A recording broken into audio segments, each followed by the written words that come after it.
extruded aluminum. This happens to be 30 millimeters by 30 millimeters. These are just offcuts. These are very useful in constructing many different things. You can use them for legs, you can use them for the framework of tables, you can use them to make frames of sorts, all kinds of different applications. Use them to make 3D printers, little CNC routers, all kinds of different things. And there's many different ways that you can join these together.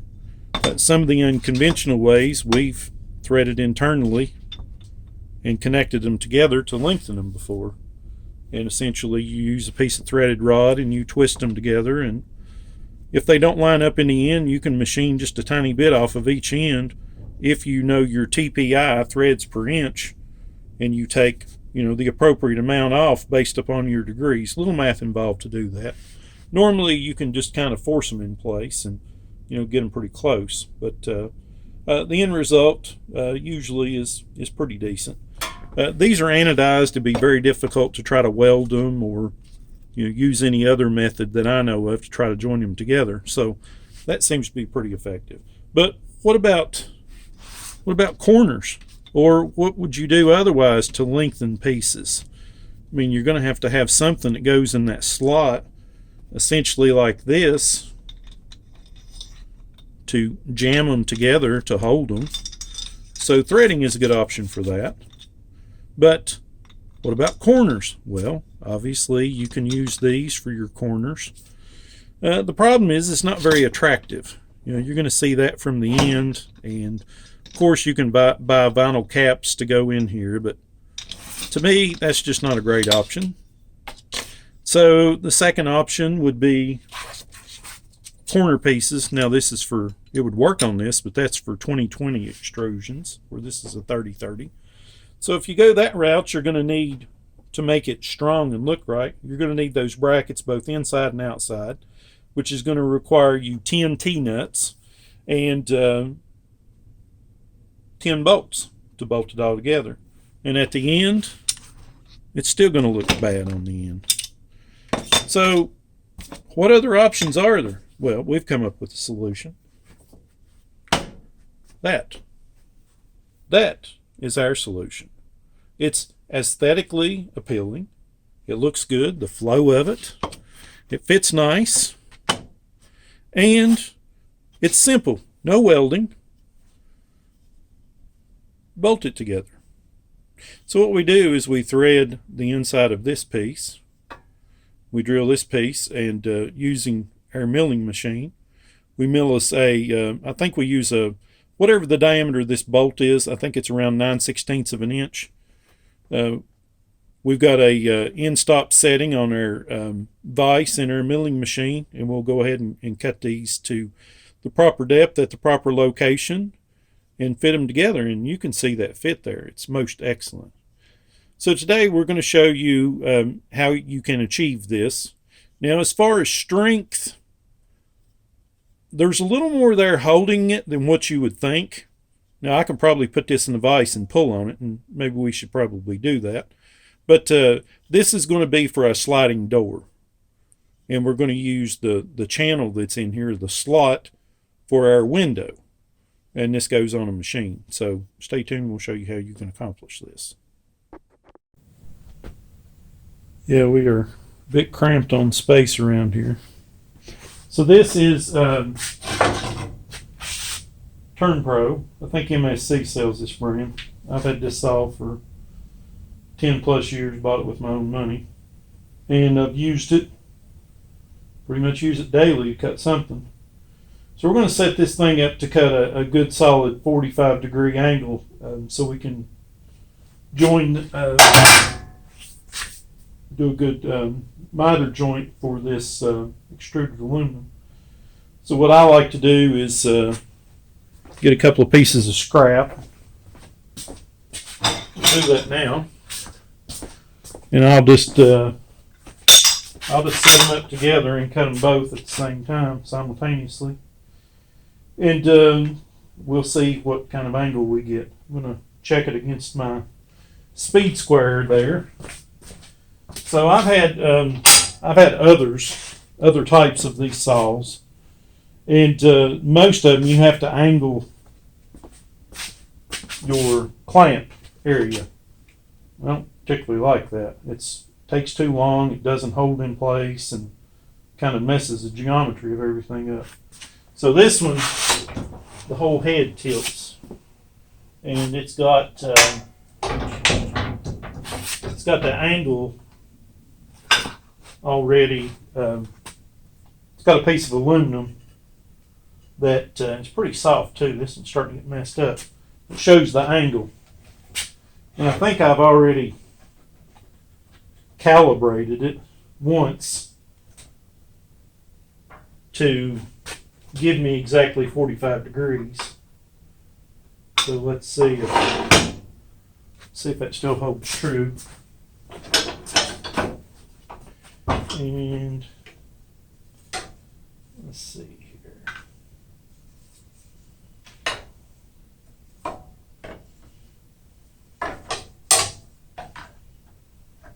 Not really much way of checking it with that, other than just to eyeball it. See if I get against the fence here. It looks really close. So let's give that a shot and see what it looks like.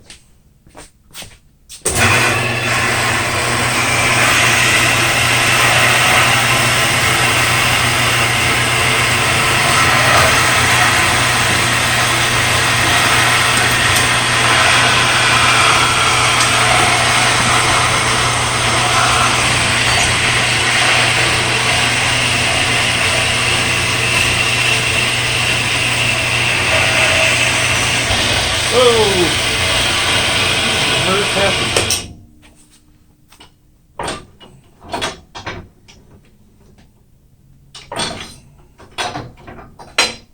Now, how on earth did that happen?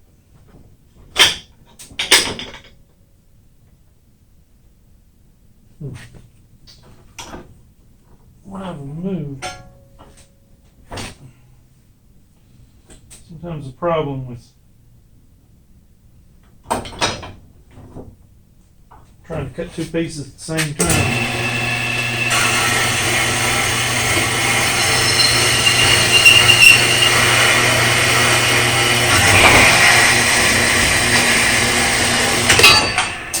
That one there, that's going to have to be cut again. Is my blade stretching?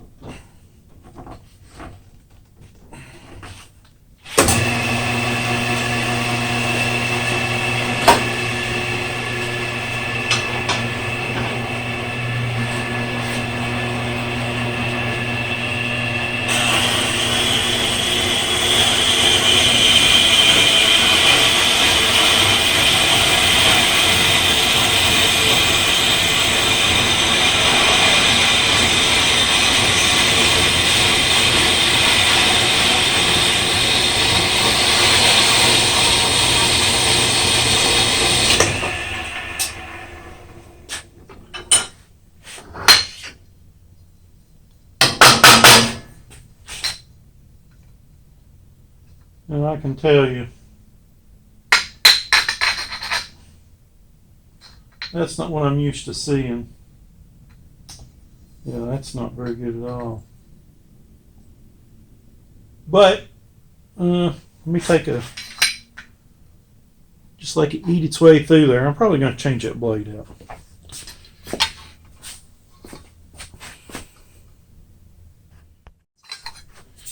Alright, so I guess to do this and do it right, I'm going to have to change my blade out. The first thing I'm going to do is put on some hearing protection.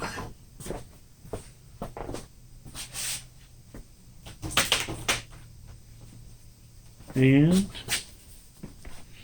I'm going to sand the ends of this, see.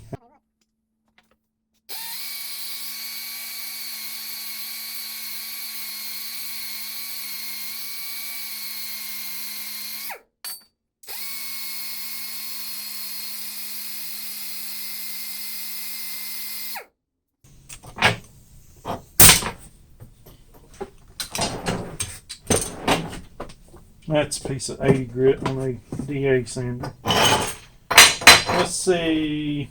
It's pretty good there now. Let's check the squareness.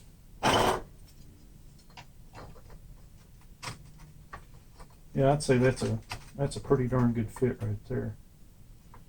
Just gonna get over where you can see it.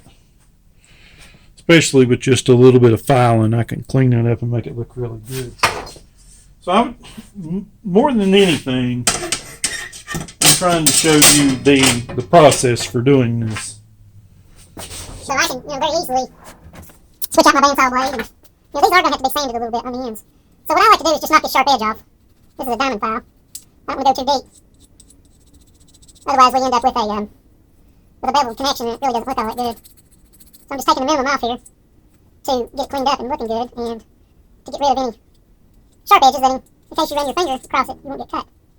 Or whoever's going to use this. Really not a hard thing to do.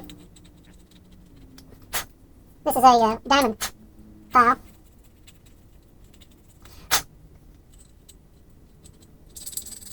There we go. Let's see what it looks like there. And we'll do this edge too. A lot of times you can use the edge of your file just like a knife or like a shave and just roll it right out of the edge of it there. So right there we've got a little bit that comes over the edge. Got rid of that.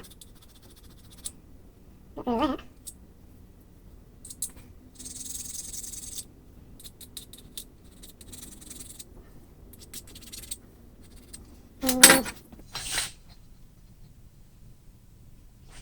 When it goes together, it should look like that right there. So it should be a really good fit. So now we got to determine what hardware we're going to use. I had in mind to use some of these M8 bolts, these here, but where the threads are absent, where they're not threaded all the way up, I don't think that's going to be a good solution.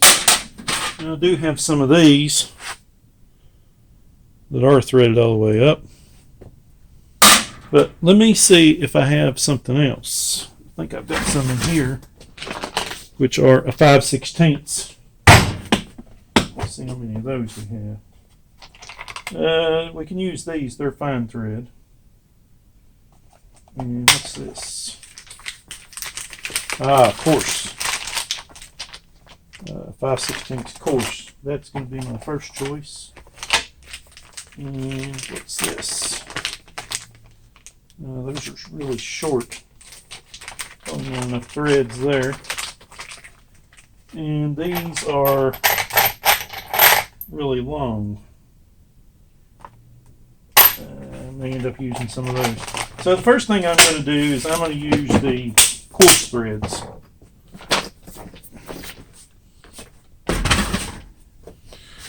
So let me dig out a tap here. 5/16 18. There it is. And let's get us a drill.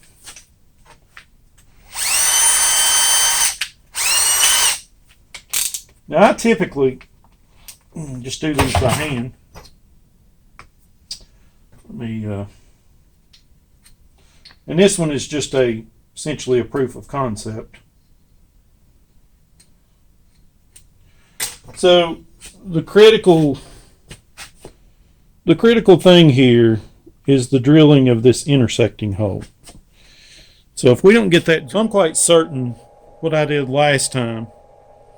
The hole that's in this, well, let's see if we can figure out what size it is. I think it's about a 1/4 of an inch. Just above a 1/4 of an inch, as you can see there. So what I did last time is I went 2 sizes beneath a 1/4 of an inch. Let me get a caliper right quick.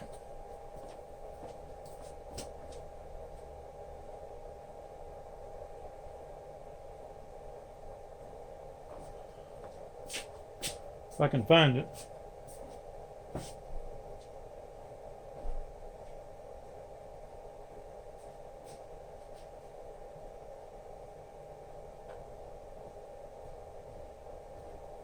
So I went 2 sizes below. I think this is going to be a 7/32, which is appears to be about a 5.8 millimeter drill bit.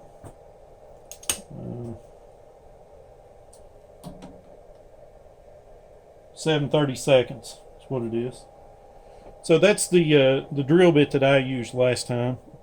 And what I do is I go right up hard stop against the edge of the slot. And then let me get back here first. Rotate the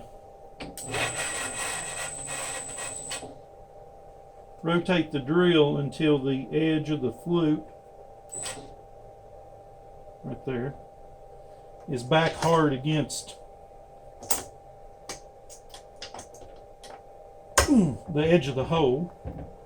Okay, now I'm going to speed up our drill. It's very cold in here. You can hear the belt squealing. Come on.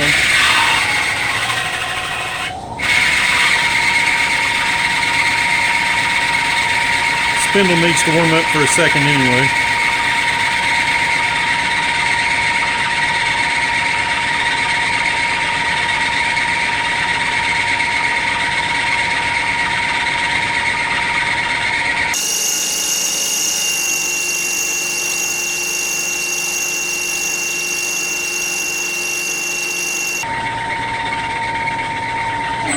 Okay, so we've got our hole drilled. Now what I'm going to do is I'm going to see our hole. So I'm going to flip it over and I'm going to drill that hole to 5/16 of an inch.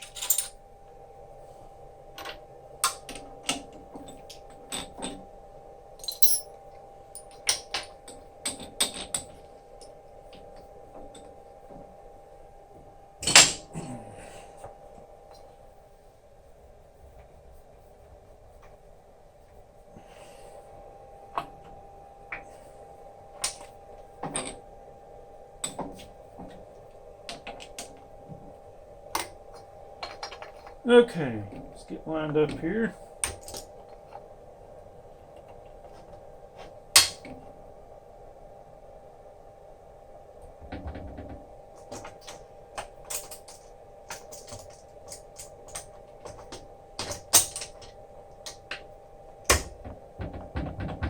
Yep, looks good.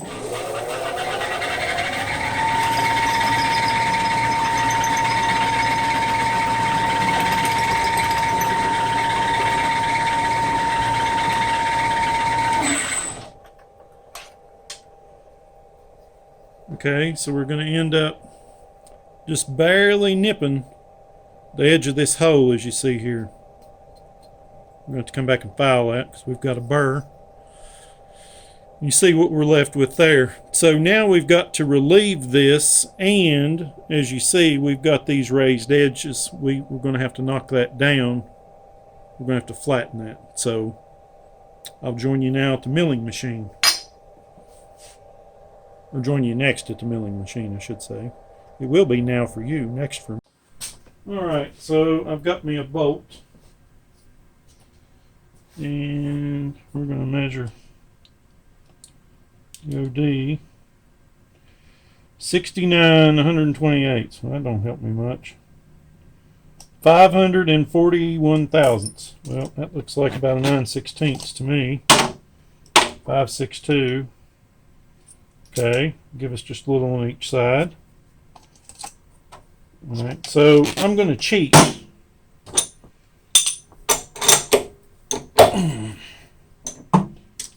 the caliper out of here. Don't need it right now.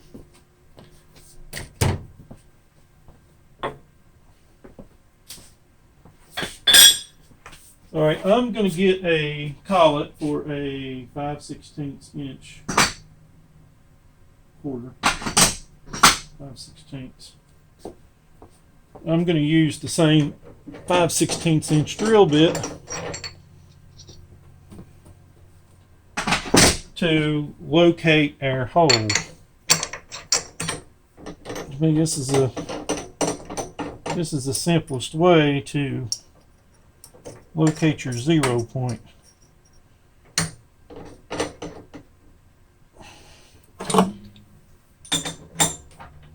And I'm not going to actually drill with that.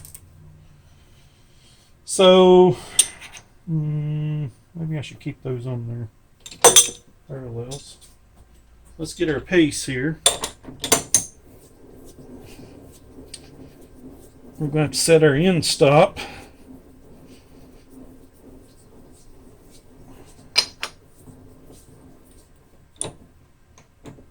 Kind of want to be right there, but if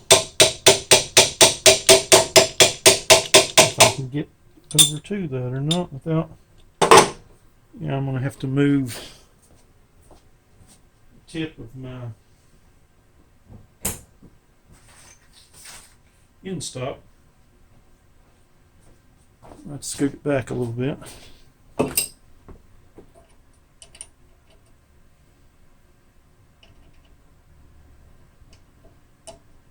Come on.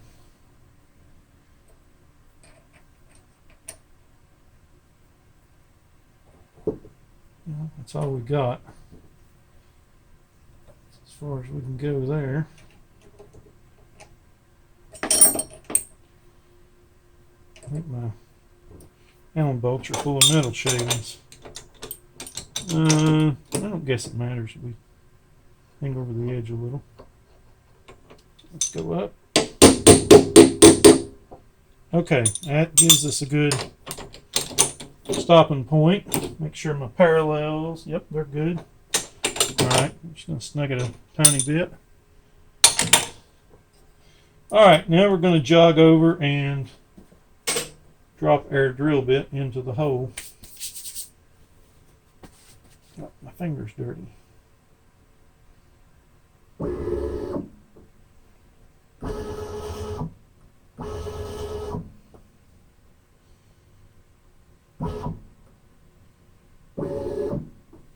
Alright, let me slow this beast down.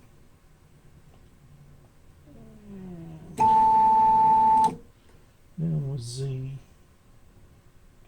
Oh, wrong way. It's pretty good there on the Y. Oh, wrong way again.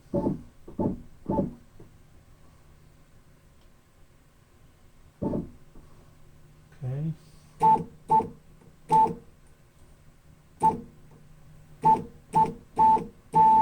That looks like her. Okay, so I'm going to home X. I'm going to home Y. And I'm not going to be too concerned about where Z is. So now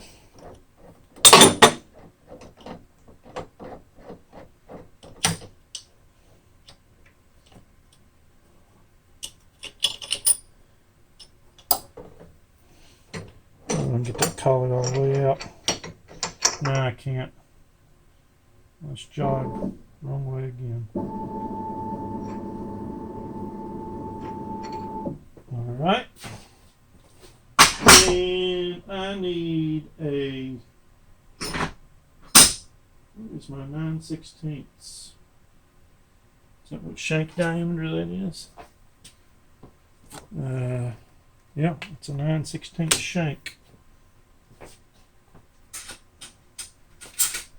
So let me see if I can find it. 9/16. Yep, right there it is.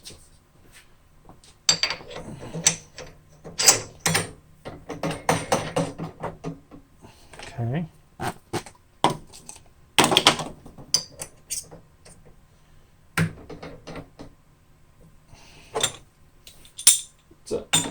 I think that's an AccuPro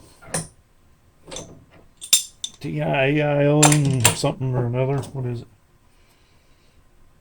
No, it's a Niagara cutter. TIALN. Whatever that means. The coating that's on it. Okay, so we're going to go home.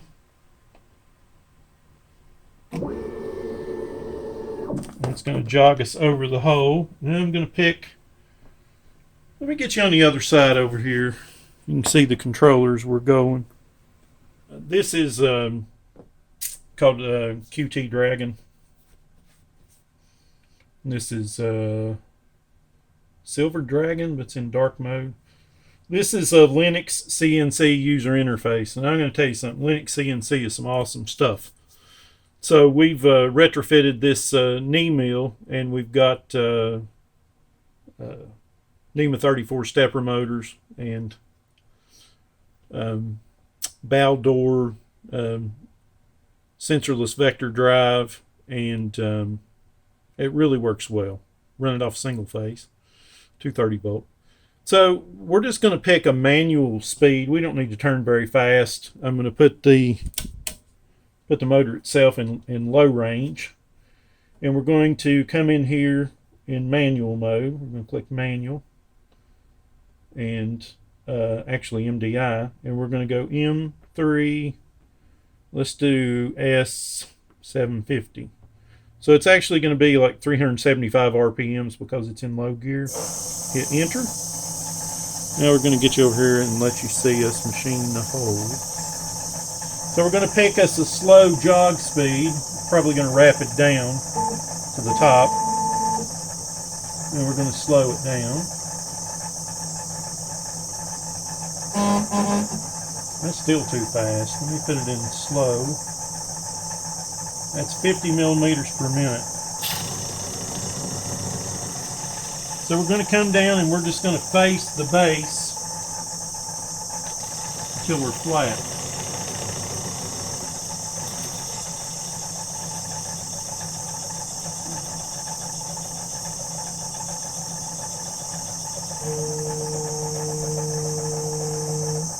And just got it there. Alright, we're going to hit our stop button. Okay. And we've got this drive set up that it's got a braking resistor, so when you click stop, it stops. So that's what we were attempting to achieve. Let's get our bolt. Right there. That's what we were going for. As you can see. Just enough to get us a flat surface and way to mount this together. So let's go back to the workbench, and we'll thread this one and put it together and see what it looks like. To line up straight here. Looks good to me.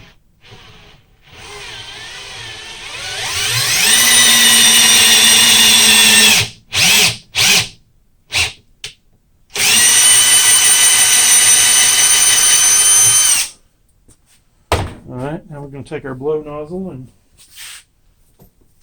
get your rag first. Try to blow all this junk out of here.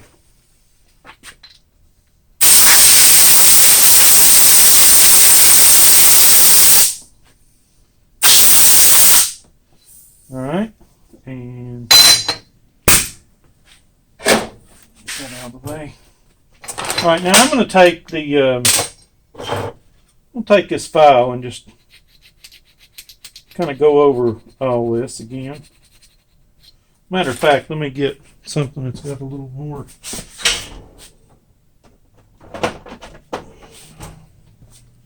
substantial ability than that little thing.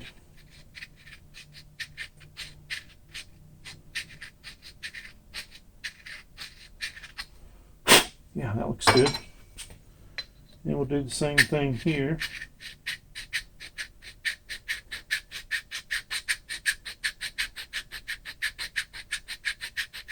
Just go over it a couple of times, make sure everything's good and flat and deburred. And we'll blow it off one more time.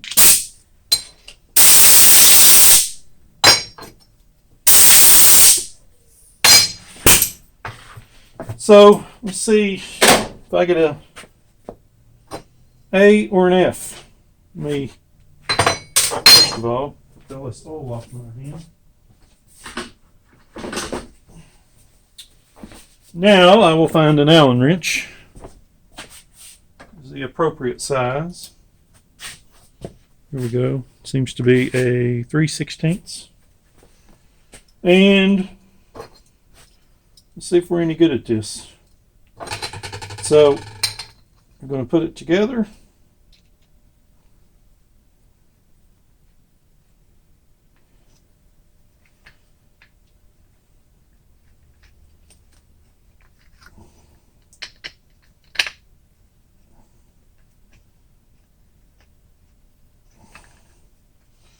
I think I'm starting straight. That's the problem when you try to thread something that's so crooked. There, it looks like it's going straighter now.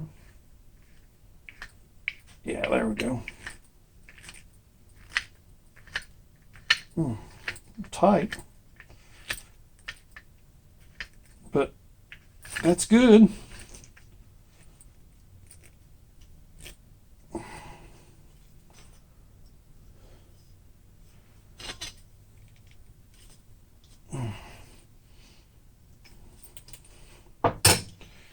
So on this side, we've got, barely put my fingernail in that gap. But you see on this side, we're fitting together really good. But the question is it square? So let's get us a square.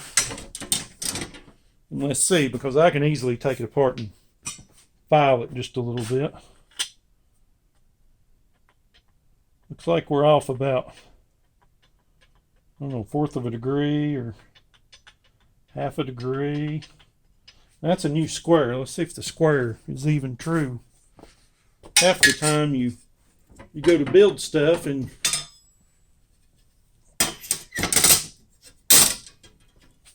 our adversaries would rather do nothing than give us something that's crooked to build off of. Well, seems to be pretty accurate. Okay, so either we got something between here, which is possible. Got a little burr sticking up, or our cut angle is off just a tiny bit. So, oh, we got all kinds of junk where the thread's pulled on it, holding it apart. So once you take all these steps and it does look like a lot. And if you're just doing one joint, it's kind of hardly worth it. But once you get set up and you start doing this, it's really quite simple. May seem like a lot of steps, but that was just a setup. Okay, so let's try this again, see if it fits better.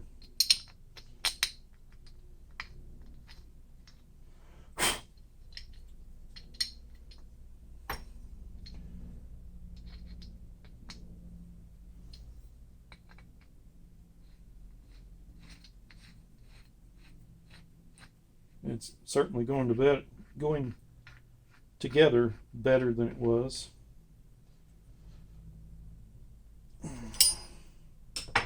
Yeah, we still got just a little bit of a gap on this one side. I think that's where that top piece, when the saw blade kicked, it left just a little spot. It's off just a tiny bit. I mean, not even enough to worry about. Time you put that together in 4 corners, I think you're going to be fine with it. But what I am going to do, I'm going to go back and I'm going to double check. Cut 2 more pieces independently.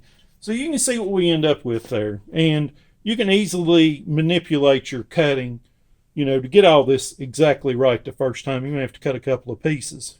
You're going to have to cut the first one just to see where you're at. But once you do, I think you have to agree that that right there is a good connection. So let's see how strong it is. So let's see. Now I'm not going to try to break it because that would be foolish.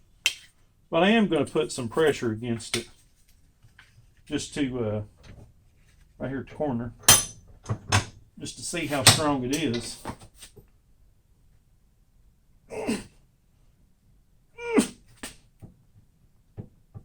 I weigh 230 pounds.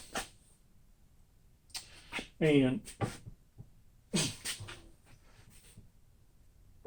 I'm pulling up with pretty much all my might, and it's not flexing. So I think that's going to be a very good, long-lasting connection. So you can see this one didn't turn out exactly perfect, and I think I know the reason why. I think because this piece slipped in the saw. Right at the end of this cut, it slipped. That may be something to do with it, or we may have the angle off just a tiny bit. But I'll correct it. To me, that's not even a bother, but I'm going to correct it because I do want it to be exactly 90 degrees. But I hope so. I ended up going back and recutting the threaded end. Now you can see the fit. And best of all,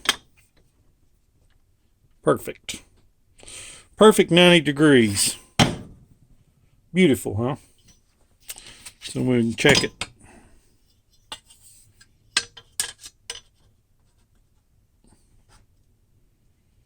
$90 degrees. So that's what we want. So once you get it set right, it's all repeatable. Cut, drill, machine, and you're done. Fit it together. All right, guys, thanks for watching.